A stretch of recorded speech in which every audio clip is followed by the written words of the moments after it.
So, ang dami ko na-receive na comment na na-feel bad sila para kay Dudong kasi nga nakipagkita ako sa ex ko sa Malaysia, yung best ex ko na tinutukoy, kahit kasama ko si Dudong doon. Actually, huwag kayo ma-feel bad. Minsan nga, di ba may vlog ako, nakasama namin yung asawa ko, di ba kasal ako? So, minsan, ang ahente ng bahay namin, halimbawa kuha kami ng property, is asawa ko pa talaga, Mima. Close naman sila. Actually, okay lang yan kay Dudong kasi malakas ang confidence ni Dudong sa katawan pili niya. Basta malakas ang confidence niya, ganun. Kaya ko lang din sinabi sa kanya kasi nga baka sumama siya. Okay nga na sa kanya yun. Kaso iniisip ko, baka sumama ang nayopak. Ang hindi okay yung aking best ex siya, ang hindi pa nakaka-move on. Kasi 4 years ago, ganyan. Love na love niya talaga ako. Nung alis talaga siya sa airport, minag-crying talaga siya. Iyak siya ng iyak, may ganyan siya.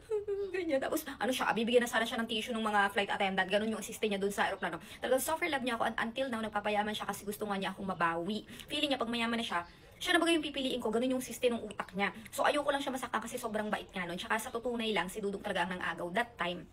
So, ayoko lang siyang ma-hurt. Kasi kami nga may kasalanan sa kanya. Kaya hindi ko na lang din sinama si Dudong at hindi ko na sinabi at baka sumama siya. Pero okay lang yun sa kanya. Kaya huwag kayo ma-feel bad. At saka hindi ko na dapat siya kikitain. Kaso, 5 days kami sa Malaysia, 5 days siya nag-leave. Nag-ano siya, parang ini-expect niya ba, parang ano siya, nagtitake ng chance ba, nagre-risk siya na baka mag-aya kami or kahit mga 2 oras mag-aya kami, hindi pa siya available. Gusto niya, available siya once na sinabi ko na go na ganyan. Available na siya. Yun yung plano niya sa buhay. Ang problema, 2 hours ko lang siya nakakasama. Ganon, sandali lang. So, parang 5 days siyang nag-leave, tapos 2 hours ko lang siya nakasama. Naawa lang ako kasi bigla siya nag-message siya. Brother ko kasi nagsabi na 5 araw kami sa Malaysia, sinabi yung date. Lahat ng yun nilib niya. Close kasi yan sa family ko.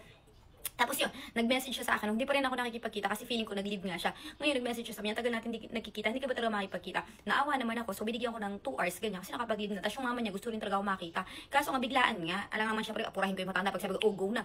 Sa kanila may set yung dinner, ganyan. Siya okay lang sa kanya, basta makita ako kahit biglaan. Pero may comment muna tayo.